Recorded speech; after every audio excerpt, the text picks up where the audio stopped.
I'd like to call this meeting of the School District of Baraboo Board of Education to order for Monday, September the 28th, 2015, with roll call. Mr. Cummings. Here. Mr. McNevin. Not here yet. Mr. Meering. Here. Mr. Mortimer. Here. Ms. Riley. Here. Mr. Bedrow. Here. And Bodak here. Continue with the pledge of flag around the wall. I pledge allegiance To the flag of the United States of America and to the republic for which it stands, one nation, under God, indivisible, with liberty and justice for all. I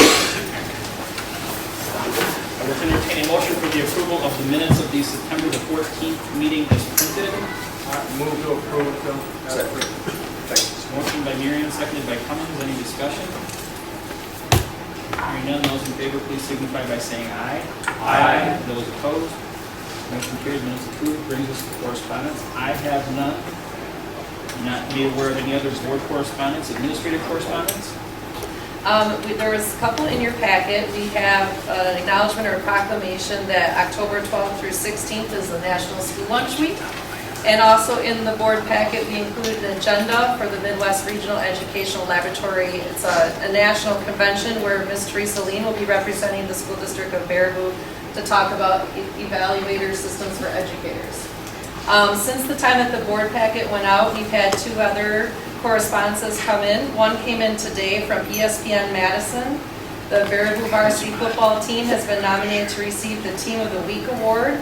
Online voting is now open, so we are encouraging all of our fans, students, faculty, and community to get onto espnwisconsin.com and vote.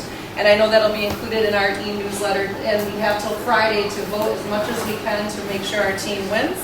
If our team wins, they will get a donation of Gatorade products to the athletic department. And then lastly, we also received today notice that our school district has been selected to participate in the 2015-2016 USDA Fresh Fruit and Vegetable Program, which produces or provides us $1,800 for our use. Is that all the correspondence? Okay, yep, and then we have Jenna Schultz here. Since we weren't able to come last school board meeting when you approved our National FSA Convention, we would just like to speak to you and thank you for approving our trip to Louisville, Kentucky this year. I did bring my officer team, and they just would like to introduce themselves to you and then talk about what they did to fundraise for National FSA Convention this year. So I'm Alexa Lindsay, and I'm the president. I'm Andrew Janish, and I'm vice president. I'm Maddie Bonham, and I'm the reporter. I'm Kristen Felton, and I'm the treasurer. I'm Sarah Fogren, and I'm the sentinel. I'm Jake Ricknell, and I'm the secretary. So in order for us to go on this trip, we all did a fundraiser, and our fundraiser, excuse me, was to sell these calendar ads to local businesses, and then we hand out these calendars to all the businesses in the school district. So if you want to. You guys can each have a calendar. Yes. Another year.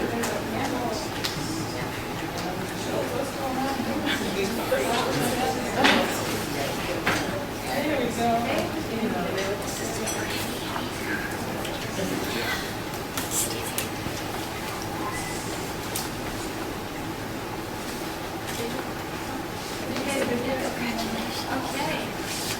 All right, well, thank you for your time and thank you for recognizing the FFA and allowing us to go to National FFA Convention.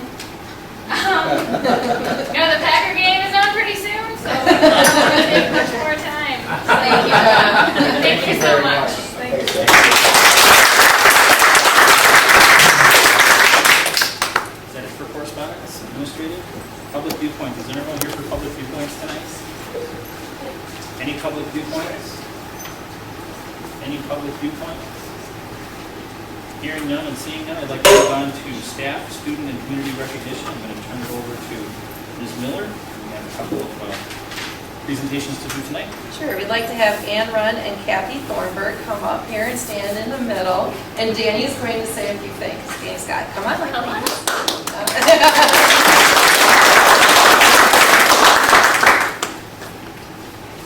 So we would like to recognize Ann and Kathy this evening, not for their work as school counselors, but as their work as mental health first aid instructors. As a school counseling group, we went to a training on youth first aid, mental health first aid, oh gosh, probably 2 years ago now. And as a result of that, Kathy and Ann on their own took it upon themselves to become certified trainers for adult mental health first aid. And we recognized that it was such a great resource for the district that the district sponsored them to become trainers as youth mental health first aid providers. So to date, Ann and Kathy have trained over 220 individuals in mental health first aid. Ann has been with the district, this is her 20th year, and Kathy has been with us 29 years, 17 of which was as a classroom teacher and the last 12 as a school counselor. Ann and Kathy were recently featured in the Mental Health First Aid Instructor newsletter. I have a copy of which right here, and I just want to read the short article that was. They were featured as star instructors. It says, Kathy Thornburg and Ann Wren from Bearville, Wisconsin are dedicated mental health first aid instructors committed to improving their skills and spreading their passion to others. They created a Facebook page to keep their participants connected, updating them on articles, wellness tips, resources, and more. Jill Klusner recently conducted a quality evaluation visit and recognized their eagerness to seek feedback throughout the visit. These two instructors are incredible representatives of mental health first aid. Their passion is contagious. So, Ann and Kathy, thank you.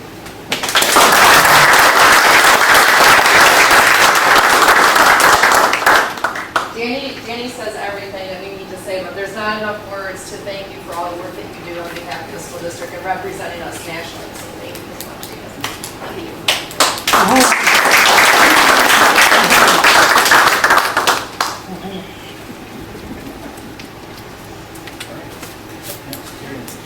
Yes, so next I'd like to have Terry Peak and Steve Turkington come on up, same spot, and Mr. Bilston is going to say a few words.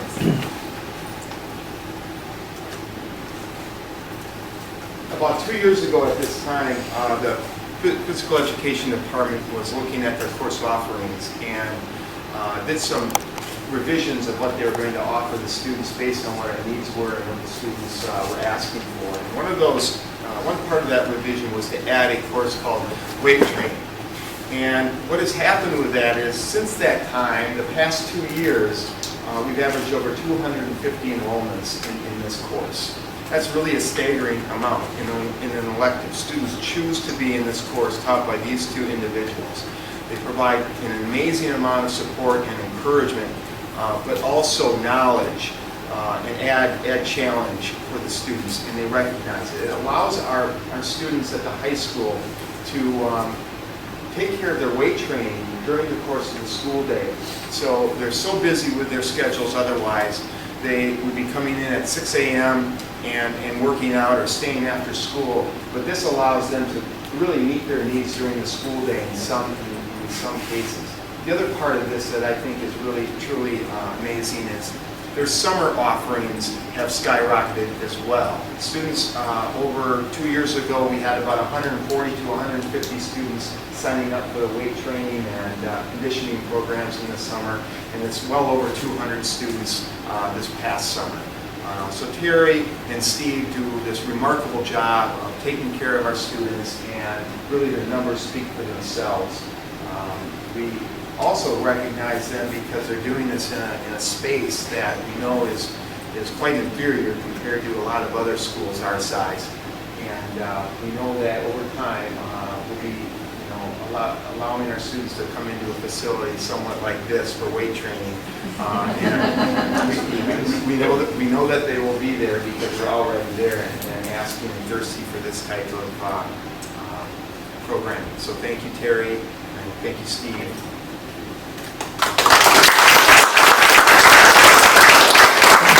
I just want to add, strength and conditioning, the other thing that I'm so proud of with the two of you is how you work with our young students about their character, not their character. And so it is really classy approach that you bring to what you do with our students, and I really sincerely appreciate it. Thank you, Steve. Thank you. Yeah.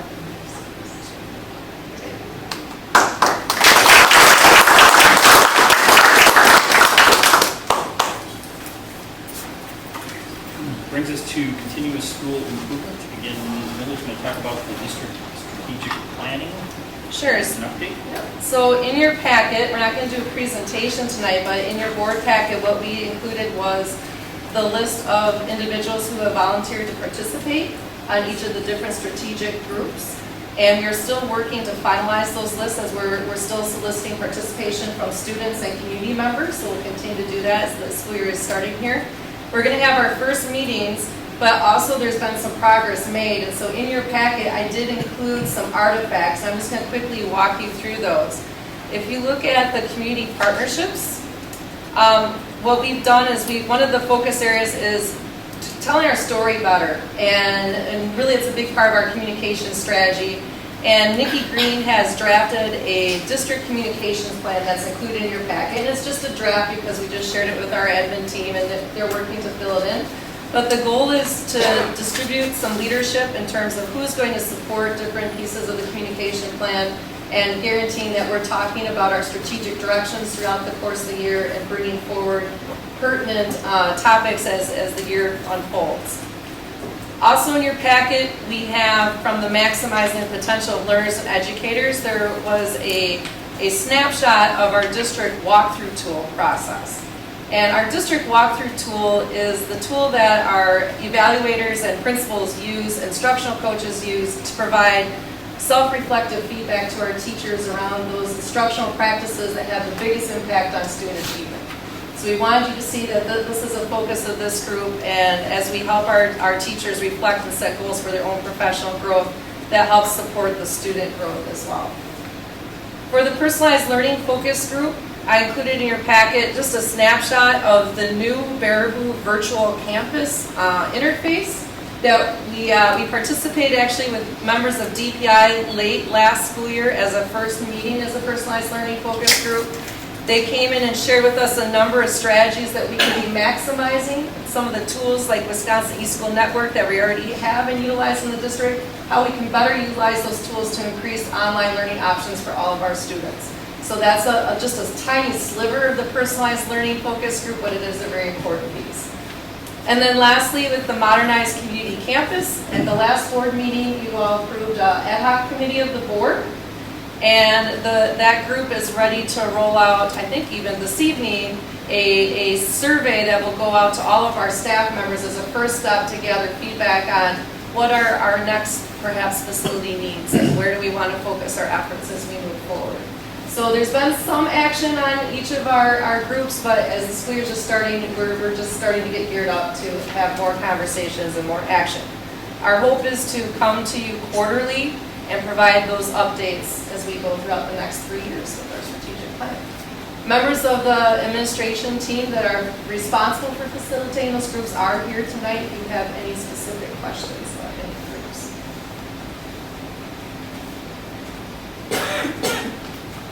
We're very excited about them. I can tell. All right. Thank you. Thank you to all of those that are here that are part of those groups that were discussed as well. Brings us to personnel. First up is the approval of resignation. The high school varsity volleyball coach, Michael Lopez. I entertain a motion to accept that resignation. So moved. I'll second that. Motion by Cummings, second by Mearing. Any discussion?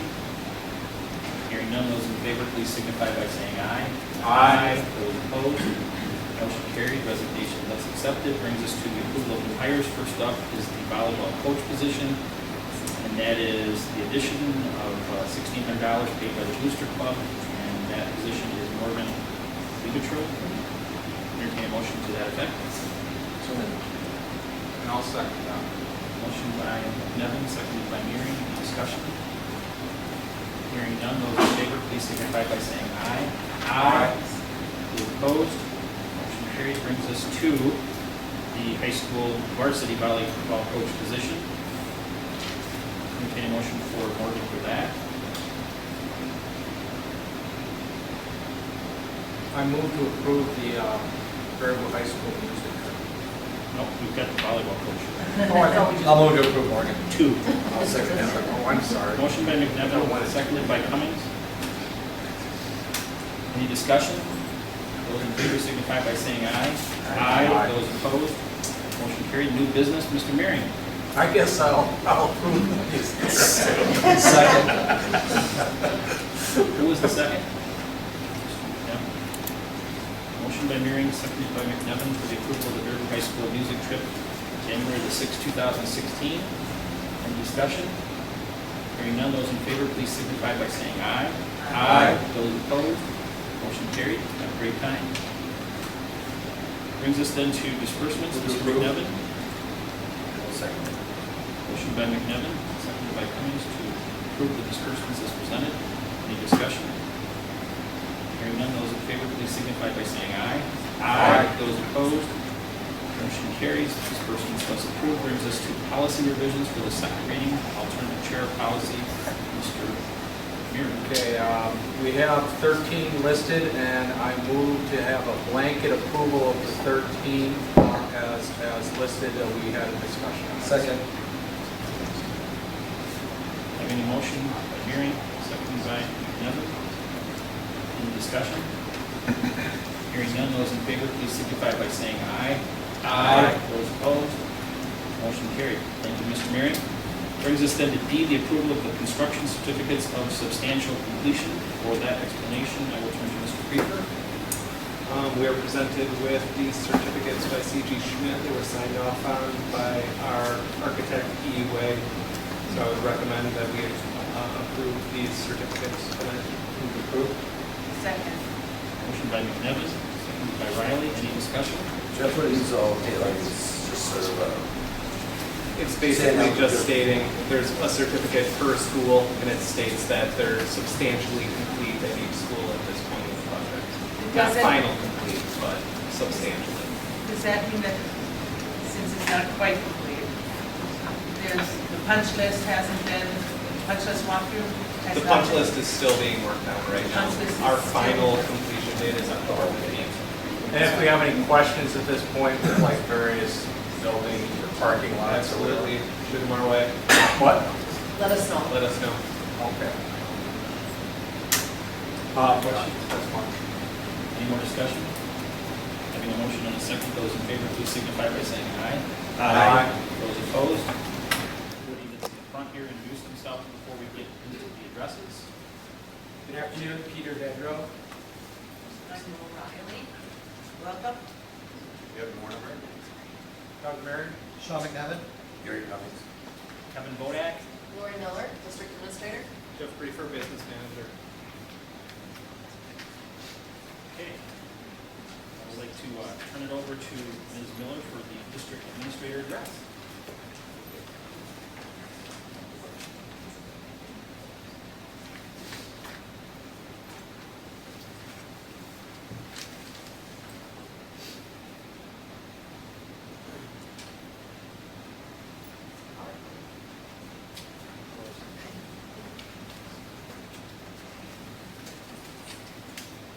All right, thank you for coming tonight.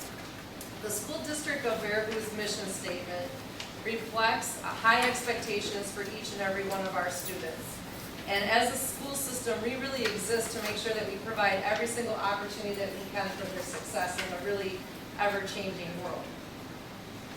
As you know, we pulled together a group of stakeholders last school year to work on our new district strategic plan. And this group consisted of teachers, students, parents, community members, board members, administrators. We came together in the course of the last school year to revisit our mission statement, revisit and refine our core beliefs, and set the course for the next 3 years for our school system. Just to refresh you on our core beliefs, one of the beliefs, future investment, is the belief based on education is an investment in the future of our community and the success of Baraboo. Collaborative engagement is the belief that everyone has a voice in this process of guaranteeing success for each one of our students, including the students themselves. Personalized learning is based on being responsive to the needs of each and every individual that works within our system and grows within our system. And safe environment is the belief that every student, every individual has the right to feel safe mentally, emotionally, and physically in our system. So as I said, this group came together and identified 4 strategic directions to help us engage, learn, and grow together. And our budget process and priorities must align to and support our work with our strategic directions. So here are our 4 directions. First one is community partnerships. And with this focus, we want to increase volunteerism in our schools. We want to increase partnerships with youth-based organizations and also continue the success we're having with our business education partnerships. We want to do a better job of telling our stories, so looking at how we communicate with all of our stakeholders about our successes and our needs. Modernized community campus is another focus.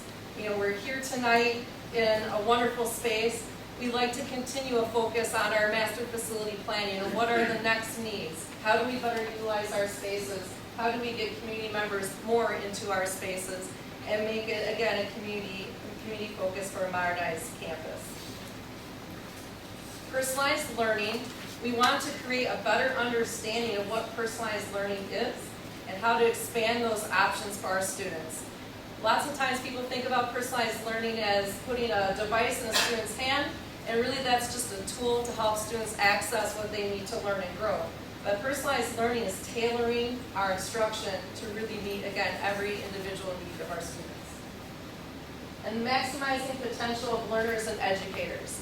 The school district has done a phenomenal job over the past few years ensuring that we have teacher collaboration time, to be responsive with data, to look at our students' growth on a daily, weekly basis to guarantee their ongoing growth. And so this particular focus is focusing on the teachers to be the best that they can be in every classroom, and also then in turn growing our students to the highest level that they can grow and succeed. Back in March 2015, District Administrator Magazine named Baraboo School District a School District of Distinction. And that recognition was a national recognition based on our instructional coaching focus that we have in the district and how we grow our teachers to have the very best in every classroom and the impact that has on student learning. But I would present to you a number of reasons tonight why the Baraboo School District is a district of distinction, and I've listed just a few here. And you can read them for yourself, but we've done so much with technology, gifted and talented services, our business education partnerships. 4K, we have school districts coming all over the state to see what we do with our earliest learners. We are a state leader in educator effectiveness. Just today, DPI called and asked if we could host for them next week to bring school districts here to learn about what we're doing. So I could go on and on, but ultimately this district is what, again, exists for our students and families to grow this community strong. So with our budget process for 2015-16, we want to make sure that we continue to support strategies in the district to support our success for students. And so our budget dollars this year are really focused on a number of things listed here in terms of guaranteeing more early literacy intervention materials, having updated instructional materials for literacy, science, and math. As you are aware, we rolled out very successfully, I might add, our personalized learning devices at Jack Young Middle School, so every student has access to their learning. We're implementing a new tool this year called Career Cruising. That's a tool that allows us to partner more with our businesses and community to help our students with their academic and career planning. We have a commitment to professional growth with professional development opportunities for our staff, ongoing instructional coaching, and a commitment to fulfill our new teacher compensation system. Flexible learning spaces. We have a new classroom space at Jack Young Middle School for science, technology, engineering, and math.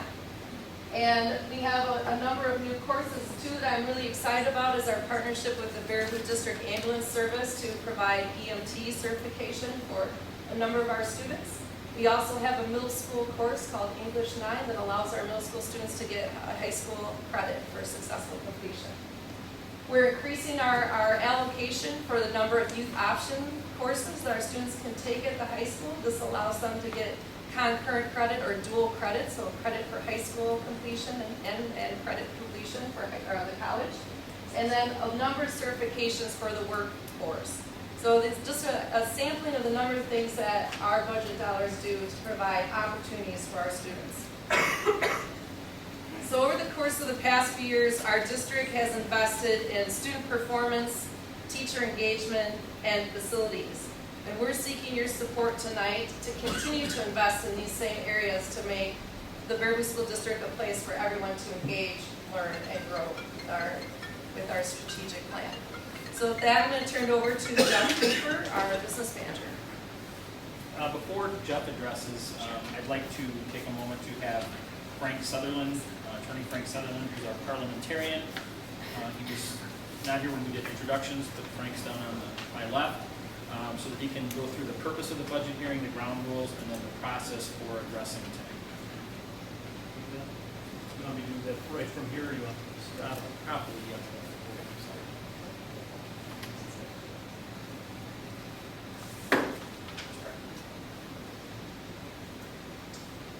Yeah, so tonight, actually, if you look at the third page of your packet, you'll see that we've set forth some general information as well as ground rules.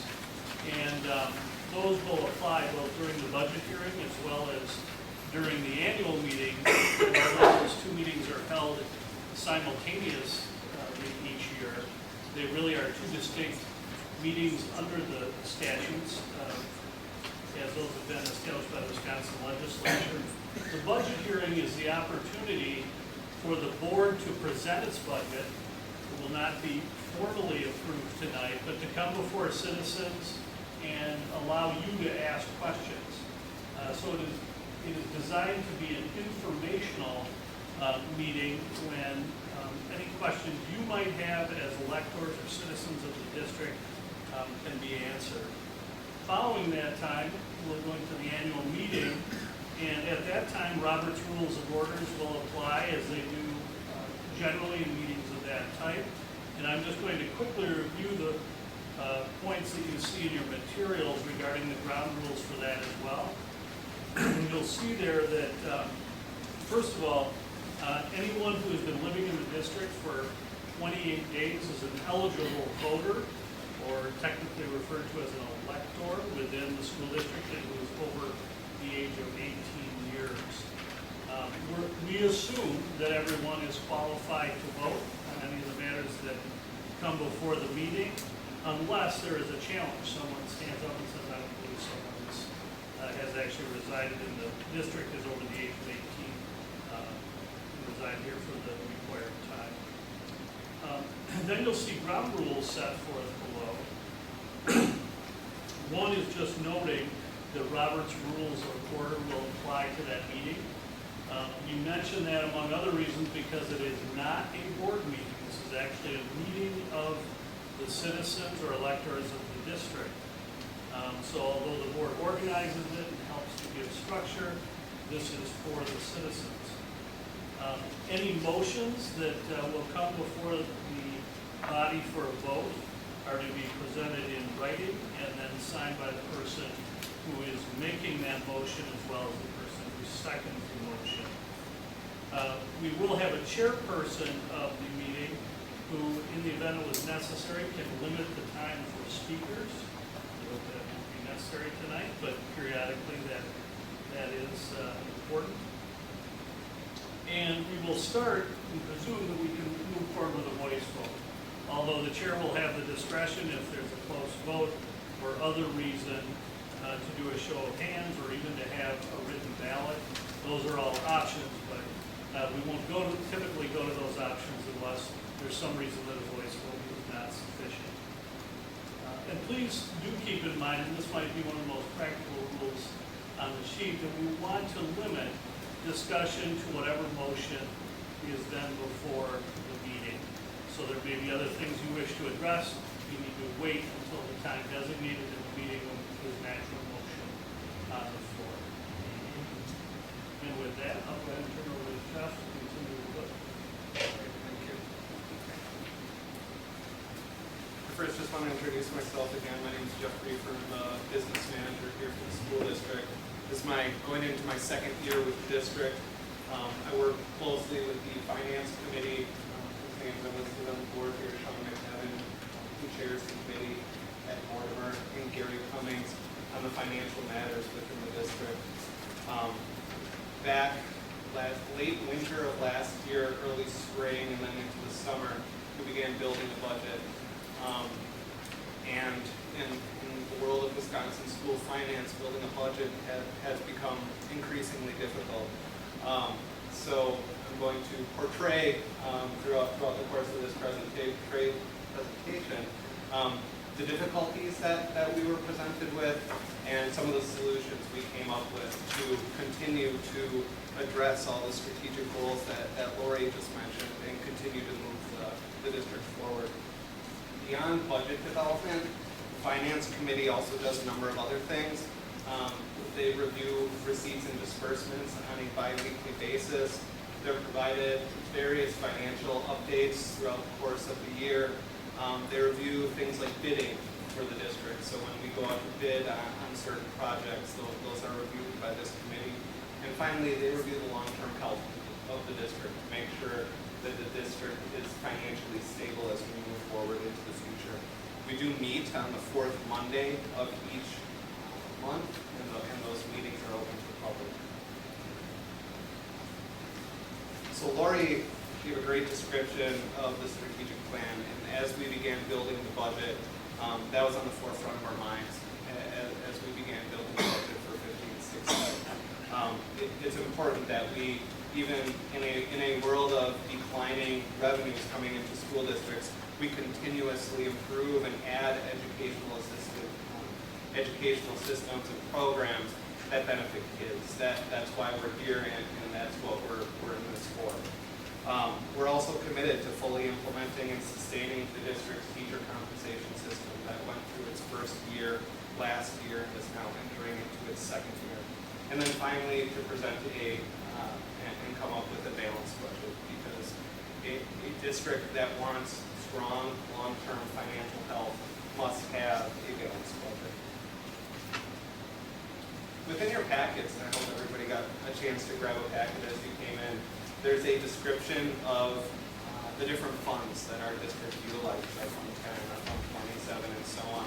Throughout the course of the night, I may refer to a specific fund, and if you're wondering what is that fund for, it's in your packet, and I would definitely refer back to that if you question what is this. I was going to go through each fund in detail, but I keep hearing about this hacker thing that may be going on, so I'll just refer to the packet. Any strong budget looks at revenues first. You have to know how much money is coming in before you can know how much money is going out the door. And a large portion of the district budget is guided by the revenue cap. And the governor's 2015 and 2017 biennial budget has dictated what our budget can do and what's really going to happen with things like the revenue cap and state aid and things along those lines. So within the 2015 to 17 biennial budget, there's a $0 increase to the revenue limit in both years of the budget. When a district's budget is primarily funded underneath that cap, that presents some issues for a school district. Another large source of dollars that comes into a school district is through the source of categorical aid. Across a school district, categorical aid is a type of aid that has a specific purpose. Every district across the state has a categorical aid that is geared towards general operations and just basic operations, whether you're applying it to teacher salaries or utilities or anything along those lines. It's geared towards general operations. Last year in 14-15, the categorical aid disbursement was $150 per student. That dollar amount was also frozen for the 2015-2016 year. So when you're looking at two main sources of revenue coming in, a revenue limit that's frozen and a categorical aid amount that's frozen, and you have increasing costs, inflationary costs, that presents a challenge and it causes a district to get creative. Our district, unfortunately, had another issue in terms of revenues coming in terms of the revenue limit. Most districts across the state are realizing a flat revenue limit. They're stagnant, they're holding stable. Our district enjoyed some exemptions last year. Those exemptions related to the fact that we were losing students and we're in a steady decline in enrollment throughout the past, and I'll show some graphs in a little bit, through about the past 3 to 4 years, we've had a steady decline in students. So when you have a decline in students, under the revenue limit formula, you're granted exemptions to exceed that cap, that pump up your revenue limit. Unfortunately, those exemptions are non-recurring, which means when you enjoy them in 2014-15, they are then gone for 2015-16. And for our district, in our specific case, that amounted to $258,000 that came off of our cap last year. So, if you look at our revenue limit history, beginning with the 10-11 year, we saw a sharp decline. That was your Act 10 year. Then the revenue limit has been steadily growing for this is district specific, for the last 3 years till we got up to this point. Unfortunately, due to these non-recurring exemptions coming off the books, we are seeing a decline in our revenue limit authority. Another slide I thought was a pretty good example of what's happening with regards to our revenue limit. And excuse me, all of these graphs are in your packet if you want to refer to them. We saw revenue limit. This isn't showing the total amount. This is showing the amount of the increase, if there was an increase to the cap, or this is showing the decrease to the cap. So you can see in 08, 09, 9, 10, 10, 11, we are experiencing some pretty large growth in terms of our cap. And again, you have the Act 10 year. And then we started to see, okay, the revenue limit started bouncing back. We saw some increases, and that gets us to 15, 16, where we are going in the opposite direction. One of the items that falls underneath the revenue cap is state aid. And there's two big things that fall under the cap. You have property taxes and you have state aid. In the biennial budget, statewide, in the governor's budget, he approved, or the legislature approved, a 0% increase into the state aid allocation statewide. So that dollar did not increase for the 15-16 year. Does that mean that Baraboo doesn't get an increase? No. We actually are receiving an increase. So our state aid increase is going up by 1.4% from 14-15 to 15-16, which makes us eligible, or we project to receive roughly $217,000 more in general state aid. That'd be great if that was more money. But unfortunately, since we have a cap, as state aid increases, that drives down the tax levy. So that doesn't present any new money for our school district. It just is offset with a tax levy decrease within our general fund. Here's a historical graphic representation of what has happened with our state aid through the years.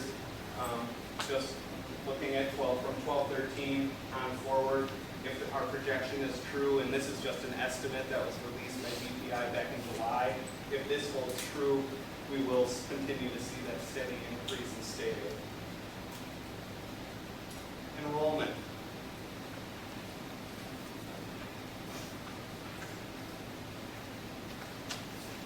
When you are looking at the revenue limit calculation, and the DPI form, if you want to go out there and check it out sometime, it's very, very interesting stuff.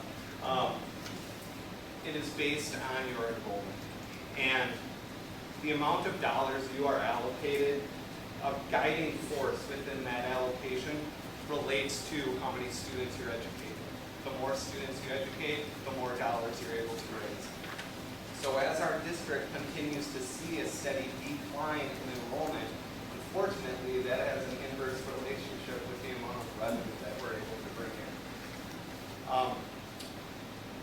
We estimated our budget for the 15-16 year with a decrease of 11 FTE, full-time equivalent students.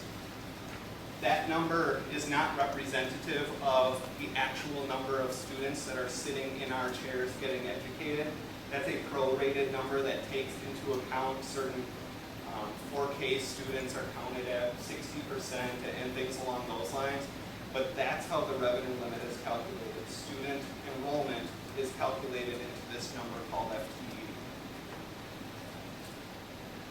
The actual number of students we projected within the district for this year, we projected 25 less students than we had in 2014-15.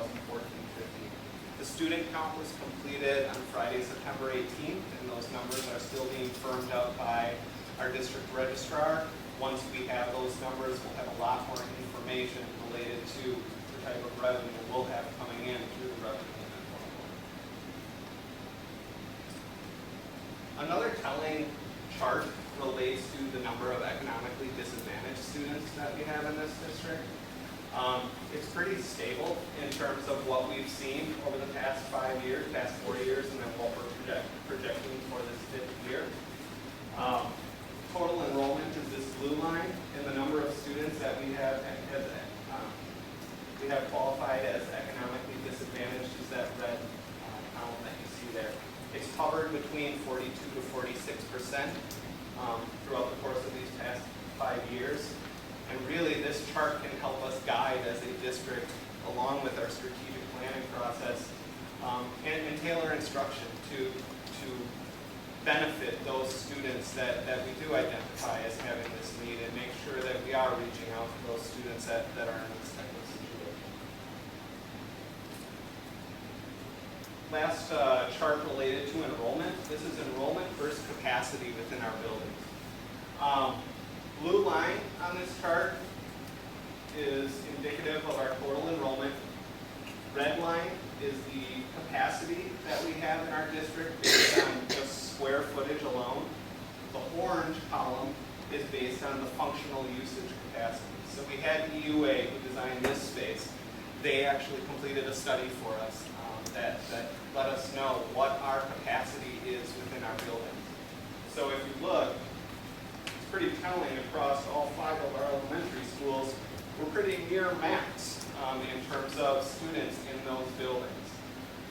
Middle school has a little room for more students, and the high school differs based on which study you look at. But this graph can be very, very helpful as the district begins thinking about facility needs as we move into the future. All right, I'll move on to revenues. So this is a chart showing, first and foremost, what we project to be our total revenues for the 15-16 year. It's right around $30.5 million. The majority of those dollars are from local and state sources, and that accounts for roughly 95% of the revenues that come into the district. Obviously, the majority of local dollars and the majority of state dollars fall underneath that revenue cap. There are some other local dollars that we have come in, football admissions and things along those lines, but the lion's share of dollars coming in representing that blue piece of the pie is through property taxes.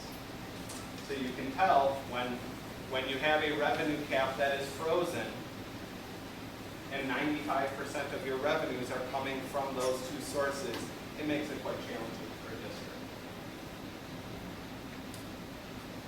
This is a slide that shows historical expenditures for the district over the past 8 years.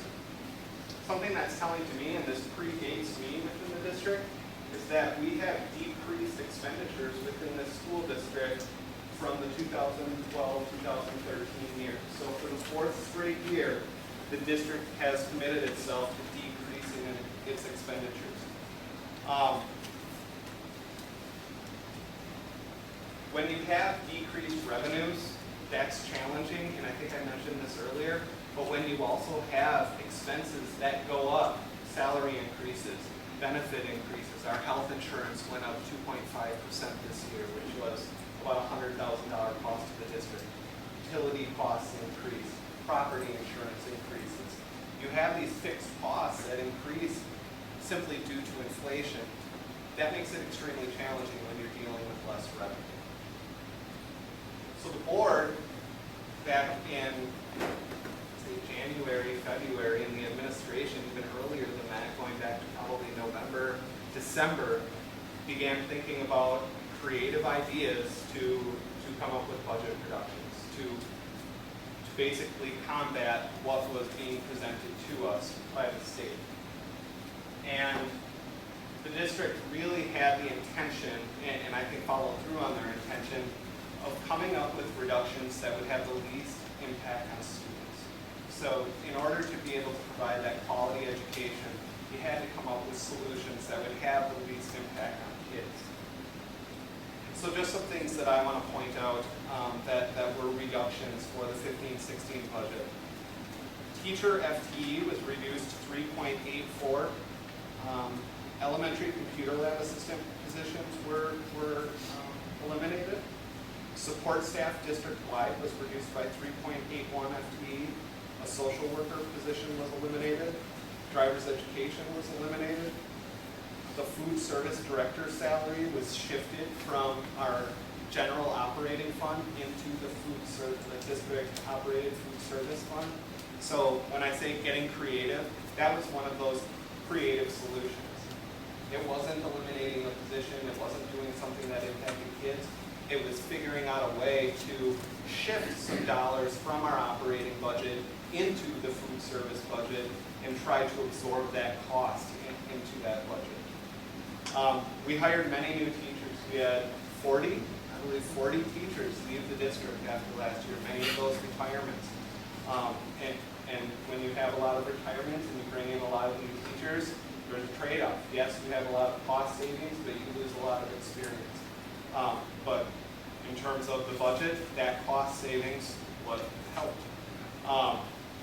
Post-retirement benefit changes that occurred last year that enabled the district to contribute much less to their Fund 73 OPEB trust by about half. Our contribution was roughly $1 million a year to fund post-retirement benefits. That's been reduced almost to $500,000. We changed short-term and long-term disability providers. We opened up Capital Middle School athletics to all age-appropriate community students. So again, this is another of those creative solutions. By providing middle school sports as more of a community-based activity rather than a school-based activity, it allowed us to take the cost of athletics from our general operating fund and move that over to our community services fund that has its own dedicated tax levy. We reduced capital expenditures in our maintenance and operations budget. We reduced mentors across the district, and we reduced the curriculum budget by $50,000. So that's a laundry list of items that the district undertook to reduce the budget and stay committed to strategic goals that Lori mentioned a bit ago. The final amount of reductions and cost shifts that occurred within the district exceeded $1 million. So that took a lot of work to get to that point.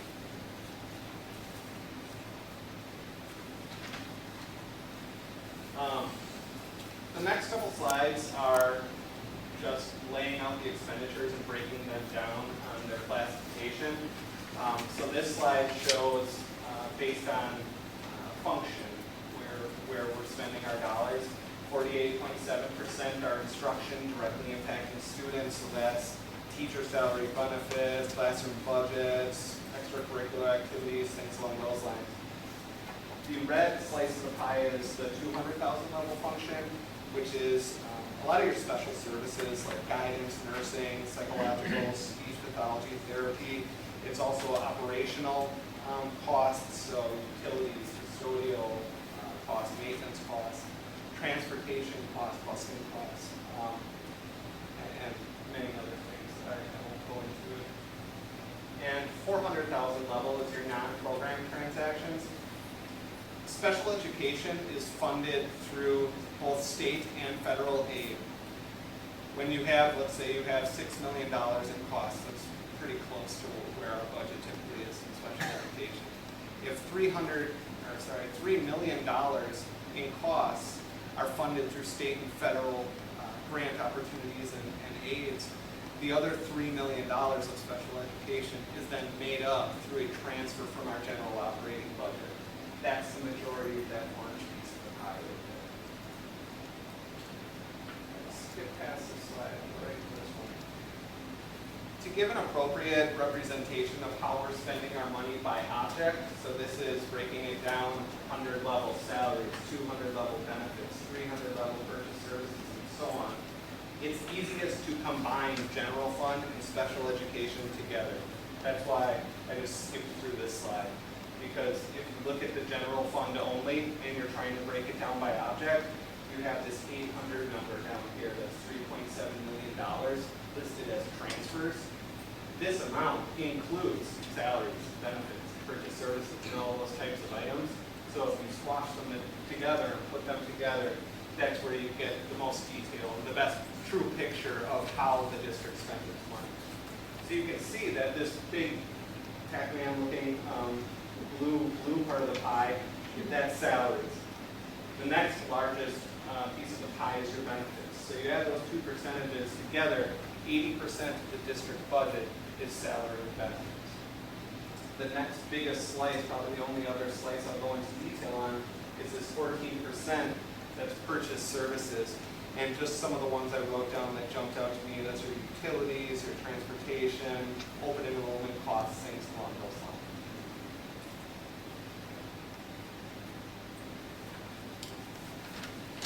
This is a illustrative slide that looks at our comparative cost per member to other school districts in the area.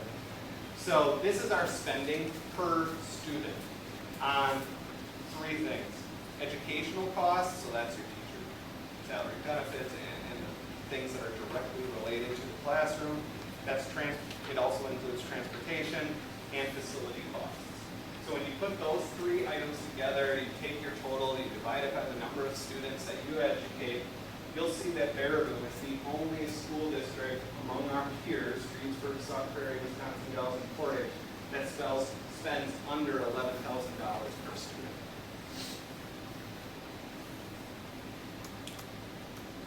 $130 debt service levy. If I haven't lost you by now, I will lose you with this one probably. This is a slide that shows the amount of dollars that we levy into our debt service fund. We have two borrowings currently. We borrowed dollars underneath the revenue cap, $2.5 million in 2013 to go towards deferred maintenance projects. We also borrowed $9.95 million last July after the district went out to a referendum. This is a slide that demonstrates how we are going to recoup those dollars from the community to then pay off our debt. You'll note that from 11 to 12 through 14-15, we had a gradual increase, and 14-15 is the first year we had referendum debt come on. So that puts us right around here, this $1 million mark. But then you see this big spike in 15-16, and then it comes back down and it stabilizes as we move into the future. The reason you see that spike is the district is employing a levy management technique known as a debt defeasance. And basically what a debt defeasance is we are going to pre-fund our debt going into the future. So we are going to levy additional dollars this year as a method of pre-funding to pay back our debt. There's a ton of advantages to doing this. I'm going to go through four. It provides levy stabilization from year to year. So rather than have this levy that's ebbing and flowing and our community members don't know how much they're going to be taxed from year to year to year, by doing this and over levying into this fund and defeasing into this fund will in essence create an escrow fund that we can then pull from to have a stable levy as we move into the future. It also will allow the district to pay down our debt earlier. So after 10 years on our referendum debt, we have a calling option on our bonds. If we choose to call our bonds after year 10, we are in essence paying off our bonds early, saving the district and the taxpayers interest costs. So in the long run, by doing this, we will save taxpayers dollars through the saving of interest expense. Debt defeasances are also viewed very favorably by credit rating agencies like your Moody's and your Standard & Poor's. If the district decides to go out to borrow dollars at any time in the near future and we are rated, hopefully, by defeasing this debt, we will be viewed a bit more favorably and get a lower interest rate. Finally, and this is the one I think that is pretty big. I mentioned earlier that in 15-16 in the governor's budget that there is no additional state aid. In 16-17, the aid allocation is increasing. By defeasing this debt in 15-16, basically it goes on the books as an expense within this current fiscal year. By going on the books as an expense in this fiscal year, our aid next year is based on our expenses from 15-16. So by defeasing and having this expense in this current year, it will allow us to tap into more aid as we move into the next year.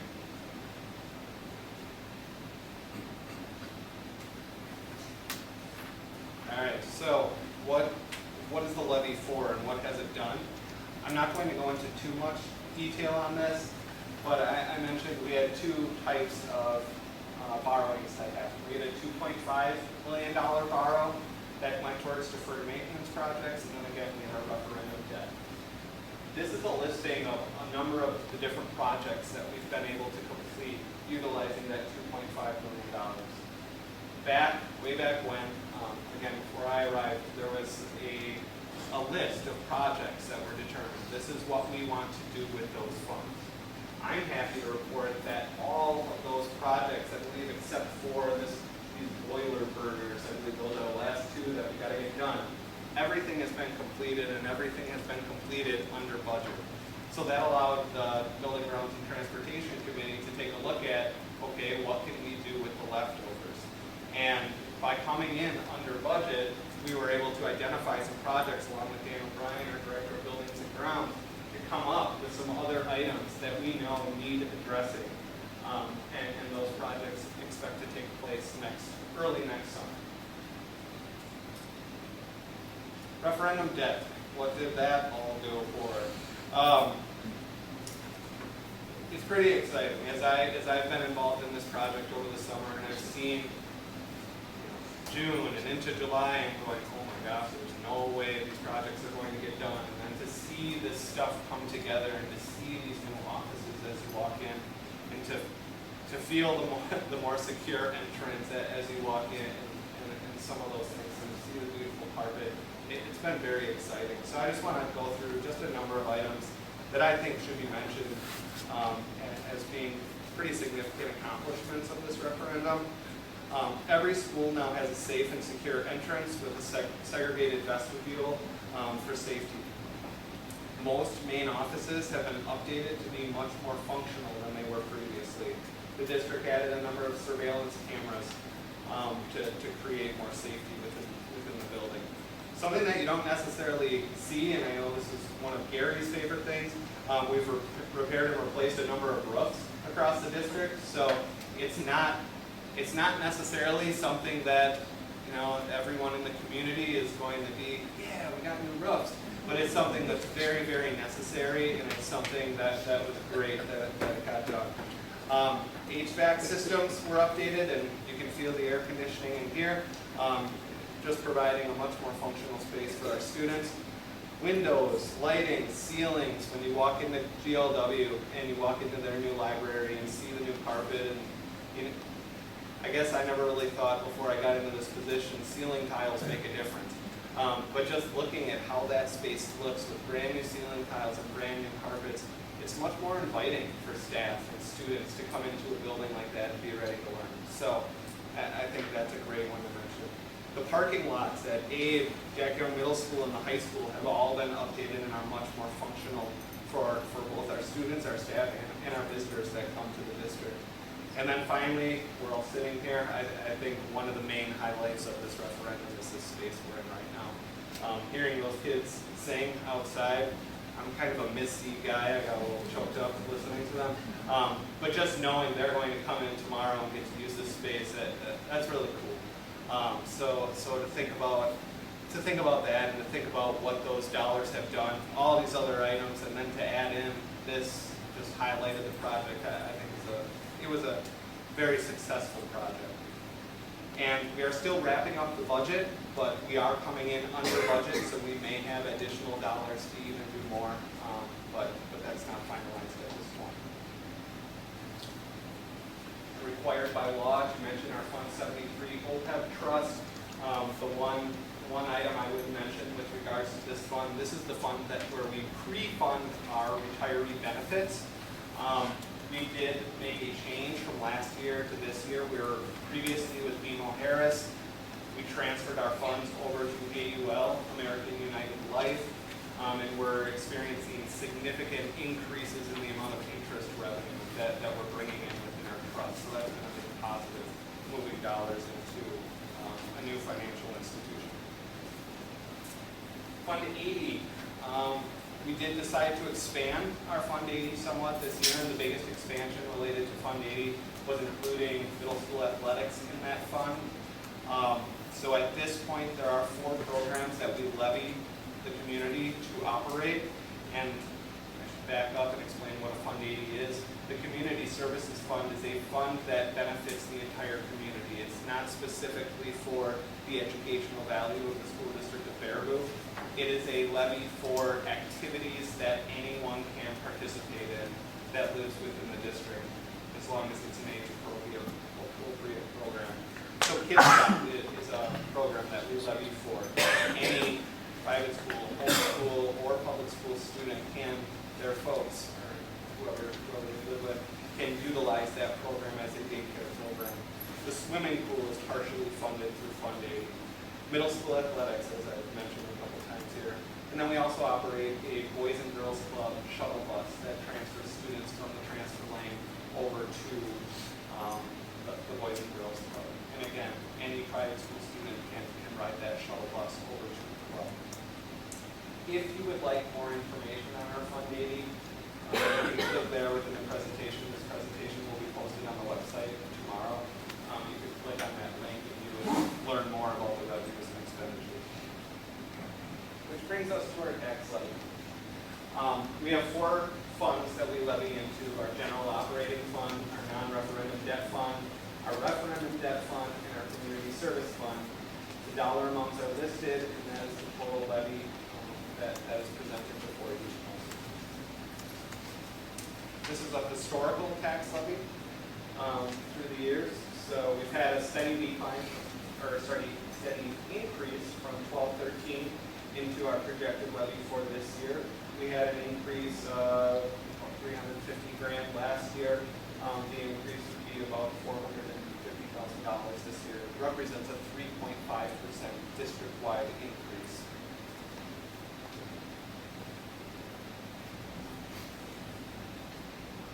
Now, although we project a 3.5% increase in our levy, the district also intends to hold the mill rate stable versus last year. And that can be somewhat confusing. The levy district-wide is going up by 3.5%. How is the mill rate able to hold stable? The reason is we saw this is all preliminary as of August, these numbers are finalized in October, but we saw a pretty big spike in equalized value within our school district to the tune of $55 million. So while we have this increased tax levy district-wide across all of our 13 municipalities, we also have a lot more taxable property.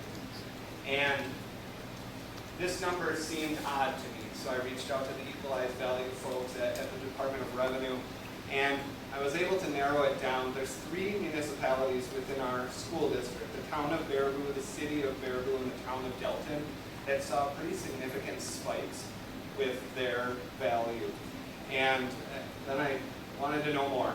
So we narrowed it down to why. Why are these different municipalities going up in value by so much? And there was some new construction, there was some increases in value, but there was also a field review that was conducted by the equalized value team, and maybe the mayor has heard some about that. But basically, the Department of Revenue goes into one county every 10 years and does a field review and looks at property value. So that's a large portion of where this spike took place.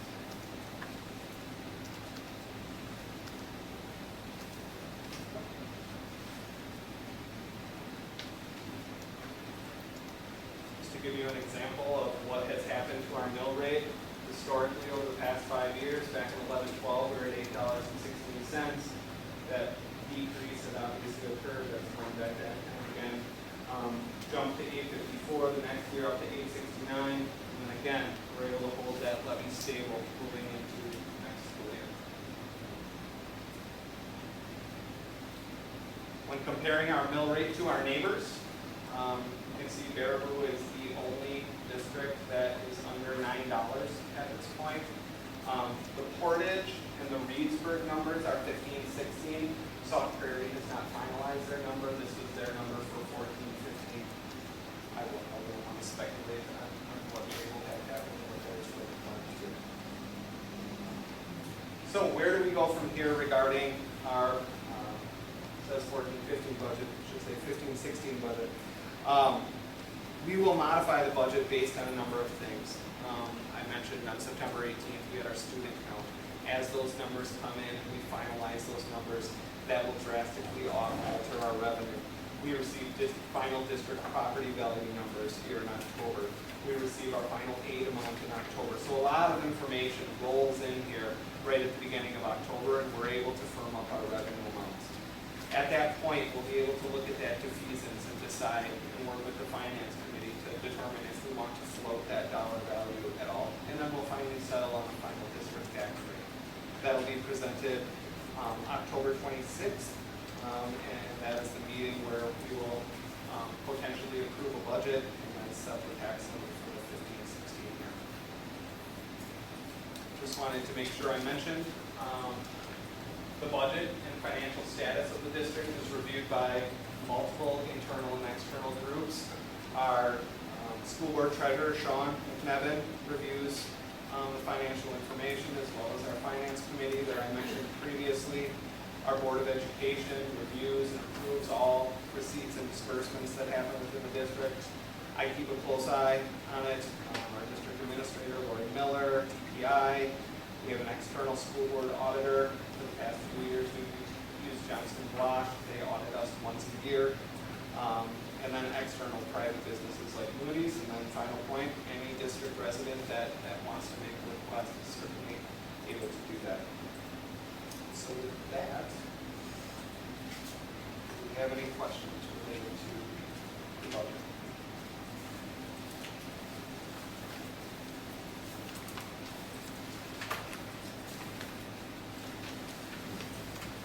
Hearing no questions and no further discussion, I will adjourn the budget hearing. Call to order the annual meeting. First up is to elect the temporary chairperson. I'll move it to you. Second. Anyone else want? Those in favor? Aye. Those opposed? Minutes from the last meeting are in your packet. They're for reference only. So that brings us to new business, which is the mentioned resolutions. First resolution, Resolution A 2000. Right page here. Resolution A 2015, salaries of school board members. Be it resolved by the electors of the school district of Bearwood that school board members will be compensated at the rate of $50 for each school board meeting the member actually attends. Keeping in mind the current compensation is $50 per meeting. I would entertain a motion for that resolution. So moved. Is there a second to that motion? Second. Having a motion and a second, any discussion? Hearing no discussion, those in favor of Resolution A 2015, salaries of school board members, please signify by saying aye. Aye. Those opposed? Resolution carries, thus approved. Brings us to Resolution B 2015, reimbursement of school board members. Be it resolved by the electors of the school district of Bearwood that the school board members will be compensated for actual and necessary expenses when traveling in the performance of their duties. I would entertain a motion for the introduction of that resolution. Second. Having a motion and a second. Any discussion on Resolution B 2015? none, those in favor, please signify by saying aye. Aye. Those opposed? Motion carried, resolution B 2015 thus approved. Kevin, can I? Yes, sir. Just for a moment. So under the ground rules established for the meeting, we have all those who are making motions, signing the motions. If I can just circulate this for those who are doing that so we don't forget it and they don't forget who did it.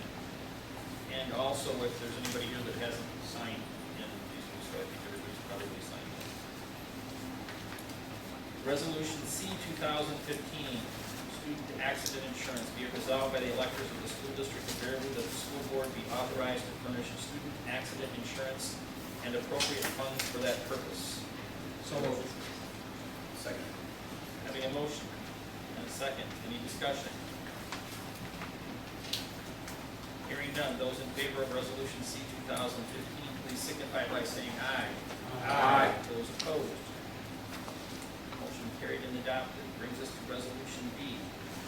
Resolution D, 2015, tax for operation, debt, and community service. Be it resolved by the electors of the school district of Fairview that a tax be levied on all taxable property of the district in a total amount of $13,901,792.11, to include $11,736,316 for Fund 10, General Operations, $1,785,850 for Fund 30, Debt Service, $285,850 for non-referendum debt, and $1.5 million and $379,626.11 for Fund 80 Community Service. Entertaining motion for Resolution B, so moved, 2015. Having a motion, is there a second? Second. Having a motion and a second. We got to sign it. Can't we have like 20 minutes worth of discussion to make Sean nervous? I can speak. I was already nervous.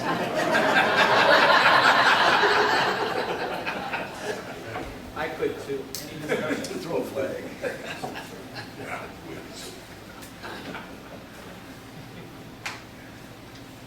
I'm scared Sean, but I do not. Hearing none, those in favor, please signify by saying aye. Aye. Those opposed? Motion carries. Brings us to the portion for business from the floor. Is there any business from the floor? I move that the Board of Education of the School District of Fairview be authorized to set a date and hour for the 2016 annual meeting within the guidelines established by the Wisconsin statute. Second. Any discussion? Having a motion and a second. Those in favor, please signify by saying aye. Aye. Those opposed? Motion carried. Entertain a motion to adjourn. If, well, wait a minute, is there any more business from the floor? Isn't this where the city offers to buy the admin building? I thought you guys brought your checkbook.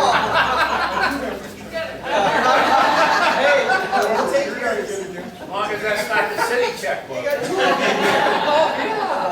can do it. Any new business from the floor? Any new business from the floor? Hearing none, I entertain a motion to adjourn. Having a motion and a second, don't forget to sign your motion. I'll second that. Sorry, second. Those in favor? Aye. Opposed? Thank you. Thank you.